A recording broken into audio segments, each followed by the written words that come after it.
Good morning students and welcome back to online classes of Royal International School. This is our history class for class 12th and this is our first chapter, the glorious past of India, and today is our topic Sindhu Saraswati civilization. In the last video related to this topic I explained you that Sindhu Saraswati civilization जो है वो world की oldest civilizations में और glorious civilization में count होती है. इन 1921 सबसे पहले 1921 में दयाराम साहनी इन 1921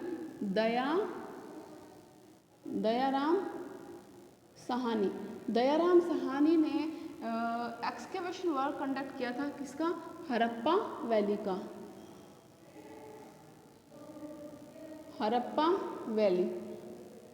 हड़प्पा वैली का एक्सकेवेशन इन्होंने स्टार्ट किया. इन्होंने सबसे पहले हड़प्पा सिविलाइजेशन को का एक्सकेवेशन शुरू किया था इन 1922 में. राखल दास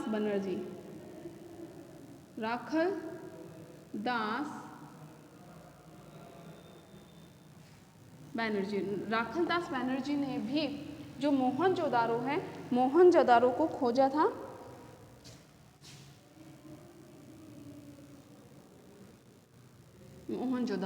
तो हड़प्पा वैली के एक्सकेवेशन वर्क किया था दयाराम साहनी ने 1921 में और राखलदास बनर्जी ने मोहनजोदारो जो सिविलाइजेशन है उसको खोजा था. But this civilisation is may be called Harappa civilisation because first of all Harappa site have been found. सबसे पहले हड़प्पा साइट ही फाउंड हुई थी सिंधु सरस्वती सिविलाइजेशन में. जो हड़प्पा जगह है उसकी ही खोज हुई थी, उसकी ही डिस्कवरी हुई थी. सो इट इज़ कोल्ड इसको क्या कहा जाता है? हड़प्पा सिविलाइजेशन भी कहा जाता है. But original sites of this civilisation की जो साइट्स है, जो जगह हैं, जो मेन जगह हैं इस सिविलाइजेशन की वर नियर द सिंधु रिवर. वो जो ओरिजिनल साइट्स थी वो सिंधु रिवर के ही आसपास की थी. So it is also called the Sindhu civilisation. इसको सिंधु सिविलाइजेशन कहा गया. बट लेकिन जैसे जैसे इसकी स्टडी होती गई ग्रेजुअली इसके बारे में और ज़्यादा इंफॉर्मेशन मिलती गई. It is also found according to the latest knowledge that many sites were also belong की बहुत सारी जो साइट्स है वो बिलोंग करती हैं विथ वैनिश रिवर सरस्वती की. जो सरस्वती रिवर वैनिश हो चुकी है उनसे मैनी साइट्स बिलोंग करती है. So it is preferred to called Sindhu Saraswati civilisation. इनको सिंधु सरस्वती सिविलाइजेशन ही कहा गया है क्योंकि इस सिविलाइजेशन की जो साइट्स हैं, जो जगह हैं वो सिंधु रिवर और सरस्वती रिवर के आसपास ही बसी हुई थी. अब हम बात करते हैं कि इस सिविलाइजेशन की क्या क्या फीचर्स है, क्या खास बात रही है. Features of Sindhu Saraswati civilisation. Page number हमारी बुक में दिया हुआ है 13 पेज नंबर पर. Main features of Sindhu Saraswati civilisation.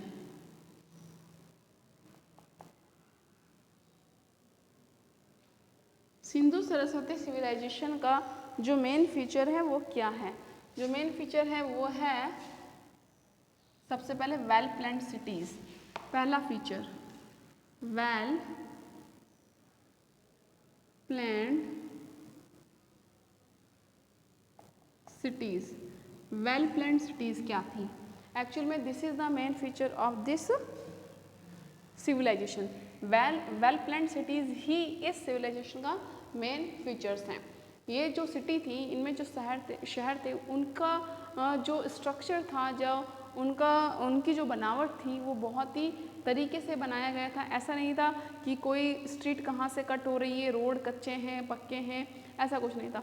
City बहुत ही वेल मैनेड थी, वेल प्लान्ड थी. फोर्ट्स जो किले होते थे, रूलर्स जो होते थे वो कहाँ रहते थे? फोर्ट्स में रहते थे. Rulers lived in forts and forts were built on terrace यानी कि हाई लैंड. सिटी अगर है तो नीचे लोअर लैंड और जो पहाड़ियाँ होती थी, जो आइलैंड होती थी वहाँ पर फोर्ट्स बने होते थे. तो forts were built on high land, ऊंचाई वाली जगह पर फोर्ट्स बने होते थे. Where rulers, priest and importants members या इम्पॉर्टेंट पीपल रहते थे. जो ऑफिसर्स वगैरह थे या जो पुजारी थे या रूलर्स थे वो लोग फोर्ट्स में रहते थे. एंड जो सिटी जो बसी थी, टाउन जो बसा हुआ था वो कहाँ पर बसा हुआ था, लोअर लैंड पर बसा हुआ था। तो यहाँ पर the cities were built on the lower land. अब हम बात करते हैं कि सिटी कैसी थी, रेक्टेंगल वॉल थी, तो द टाउन वर रेक्टेंगल, ये जो टाउन था वो रेक्टेंगल होता था, इस तरीके से होता था। The town were rectangle, town rectangle होता था with straight wall, Sidhi wall के साथ, straight wall facing north south east waste, इस तरीके से ये फेस किए हुए रहते थे।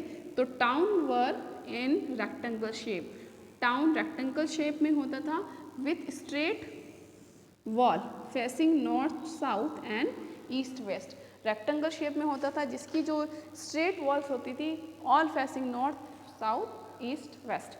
ठीक है, अब हम बात करते हैं कि ये तो, और जो स्ट्रीट होती थी, स्ट्रीट्स वर स्ट्रेट, स्ट्रीट बहुत ही स्ट्रेट होती थी, सीधी गलियां होती थी, और रोड्स भी क्या होती थी, स्ट्रेट होती थी और एक दूसरे को 90 डिग्री कोण पर काटती थी। ठीक है, और रोड्स सिटीज़ को किसमें बांटे हुआ था, ब्लॉक्स में बांटे हुए थे। तो हमारी बुक में भी लिखा है कि the streets were straight and divided the city into block section. Street were straight, जैसे कि ये है ब्लॉक सेक्शन, यहाँ पर घर है, फिर यहाँ पर घर है, यहाँ पर एक, इस तरीके से। तो ये जो गलियाँ हैं ये बिल्कुल सीधी होती थी, ऐसे नहीं ये गलियाँ यूँ जा रही है, ये गली ऐसे जा रही है फिर ऐसे मुड़ गई। ठीक है, ये बिल्कुल ऐसे स्ट्रेट आकर के फिर ऐसे जाते थे। तो ये जो पूरे शहर को ऐसे ब्लॉक सेक्शन में बांटे हुए थे। तो देखो ये बिल्कुल स्ट्रेट गली जा रही है, ऐसे नहीं है कि ये गली यूँ जा करके यूँ मुड़ के आ रही है। ठीक है, streets were straight, street straight रहती थी and divided city into block section, और ब्लॉक सेक्शन में बांटती थी। एंड रोड्स एक दूसरे से क्रॉस करती थी राइट एंगल पर, यानी कि अगर ये रोड यहाँ पर जा रही है, ये मेन रोड, ठीक है, दूसरी रोड यहाँ से आ रही है तो राइट एंगल बन रहा है, तो इस तरीके से राइट एंगल पर रोड एक दूसरे को क्रॉस करती थी। अब हम बात करते हैं कि the giant bath, next feature कौन सा है इसका, the giant bath. The giant bath, giant bath का मतलब होता है, जायंट का मतलब होता है बहुत ज़्यादा बड़ा, बाथ का मतलब होता है एक स्विमिंग पूल की तरह, जायंट बाथ एक विशाल जो स्नान गृह होता था वो बहुत ही बड़ा होता था, और मोहनजोदारो का ये मेन फीचर है। इफ़ यू है, अगर आपने मोहनजोदारो मूवी देखी है तो उसमें ज़रूर जायंट बाथ को भी दिखाया गया है। तो यहाँ देखिए जायंट बाथ, तो वेल प्लान्ड सिटी से तो आप समझ चुके हैं कि जो सिटीज़ होती थी, जो शहरें होते थे, उनके वो जो लोकेटेड थे, वो जो बसे हुए थे वो वेल प्लान्ड होते थे, फोर्ट्स बने होते थे अपर लैंड पर, और जो सिटी जो टाउन जो बसे हुआ था वो लोअर लैंड पर बसा हुआ था। स्ट्रीट क्या होती थी, स्ट्रेट होती थी। अच्छा, टाउन कैसे होते थे, रेक्टेंगल होते थे with straight wall facing all facing north south east west. Okay, streets were straight होती थी which divided cities into the block section, और जो रोड्स थे cross to each other at right angle, और राइट एंगल पर cross करते थे।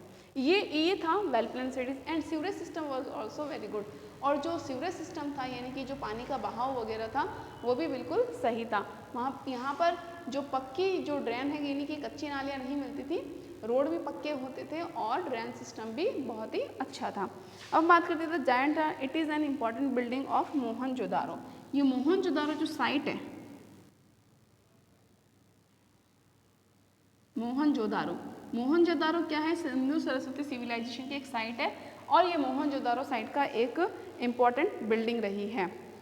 There are brick step, important building यानी कि जैसे स्विमिंग पूल होता है, यदि ये बहुत जायंट था और इसमें नीचे उतरने के लिए स्टेप्स होती थी, सीढ़ियाँ होती थी, ब्रिक स्टेप्स होती थी। On the 3 side there were veranda, और तीनों साइड पर क्या होते थे, वेरेंडा होते थे, और एक साइड पर सीढ़ियाँ होती थी उनमें उतरने के लिए। अब हम बात करते हैं the great granary.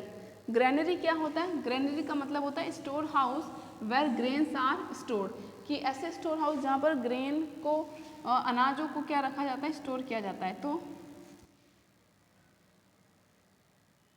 The great granary, the great granary, तो great granary was the important building of this civilization. In this building, इस बिल्डिंग में क्या स्टोर किया जाता था, ग्रेन्स वर स्टोर्ड, उसको ग्रेन्स को रखा जाता था। This massive building is made of wood on brick foundation, ये जो है मैसिव बहुत बड़ी बिल्डिंग होती थी, मेड ऑफ वुड जो कि लकड़ी की बनी होती थी, ऑन ब्रिक फाउंडेशन यानी कि नीचे की जो फाउंडेशन है वो तो ईंटों की होती थी और उसके ऊपर लकड़ियों की दीवारें होती थी। And is over 60 metre long with a large halls and the arching doorways. Arching doorways यानी कि उसके जो डोरवेज होते थे वो बहुत ही आर्किटेक्ट होते थे, बहुत ही कलाकृतियों वाले होते थे और 60 मीटर लॉन्ग होती थी। और ये जो है मैसिव बिल्डिंग होती थी विच were use to store grain, जिसको ग्रेन्स वगैरह को रखने के लिए इसको बनाया गया था। It was made of would, लकड़ी की बनी होती थी, ऑन द ब्रिक फाउंडेशन। इसका फाउंडेशन क्या होता था? ब्रिक का होता था यानी कि ईंटों का होता था। अब हम बात करते हैं वाटर रिजर्वरीज, यानी कि वाटर रिजर्वरीज तो समझते हो ना, जिसमें वाटर को रिजर्व करके रखा जाता है। The huge water reserves, the huge water reserve.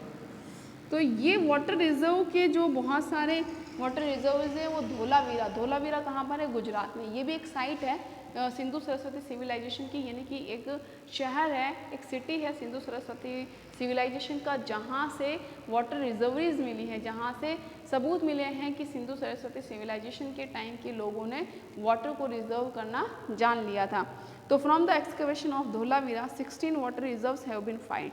तो धोलावीरा के एक्सकेवेशन, जब धोलावीरा की खोज की गई थी, ये धोलावीरा जगह में खुदाई का काम हुआ था।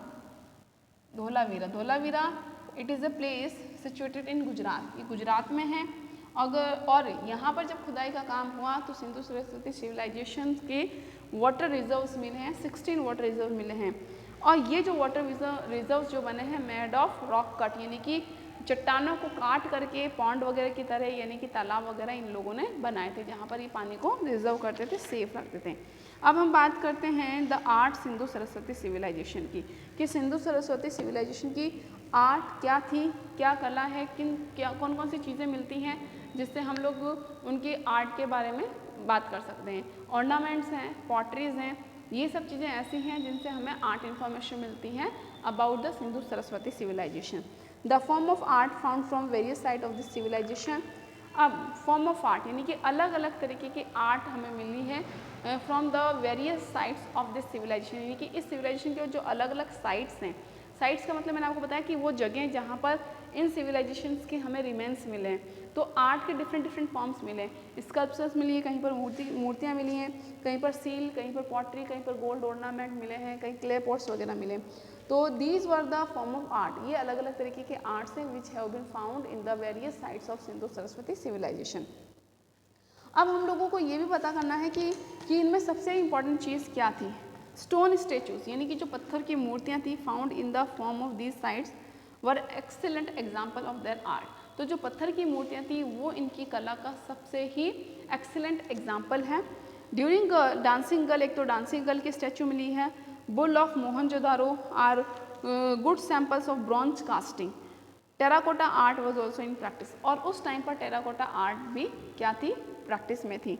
अब हम बात करेंगे सिंधु स्क्रिप्ट, यानी कि उस टाइम पर कौन सी लिपि लिखी जाती थी, वो जो अपनी लैंग्वेज लिखते थे वो कौन सी स्क्रिप्ट में लिखते थे। तो ये जो इसके बारे में हम लोग कल डिस्कस करेंगे। तो सिंधु सरस्वती सिविलाइजेशन की सोशल लाइफ है और इनकी इकोनॉमिक अचीवमेंट और इनके स्क्रिप्ट के बारे में हम कल डिस्कस करेंगे। आज हमने ये डिस्कस किया था सिंधु सरस्वती सिविलाइजेशन की सबसे पहले जो खोज है वो 1920 दयाराम साहनी ने की थी। इन्होंने कौन सी साइट को एक्सकर्शन किया था? हड़प्पा। इसीलिए इसको क्या कहा गया है? स्टार्टिंग में in the beginning it was called Harappa civilisation because first of all Harappa was found, क्योंकि सबसे पहले हड़प्पा सिविलाइजेशन को ही फाउंड किया गया था। आफ्टर दैट 1920 राखलदास बनर्जी ने क्या किया था? राखलदास बनर्जी ने मोहनजोदारो को फाउंड किया था। उसके बाद में हमने देखा कि इनके जो फीचर्स हैं वो वेल प्लान्ड सिटीज़ हैं, द जाइंट बाथ है, द ग्रेट ग्रैनरी है, the huge water reserve. These were the features of this civilisation. मतलब इनकी खास बात है कि इनकी सिटीज़ वेल प्लान्ड थी। और एक चीज़ और ये कि जाइंट बाथ भी इन सिविलाइजेशन में मिलते हैं, मोहनजोदड़ो की साइड में ये मिला है। ग्रेट ग्रैनरीज भी थी, यानी कि ग्रेन्स वगैरह को स्टोर करने के लिए बड़े बड़े स्टोर हाउस बनाते थे। ह्यूज वाटर रिजर्व्स भी थे, यानी कि पानी को रिजर्व करने के लिए वाटर रिजर्व्स भी इन्होंने बताए थे। And 16 water reserve have been found in the Dholavira site. Okay, till then bye bye, stay home and stay safe.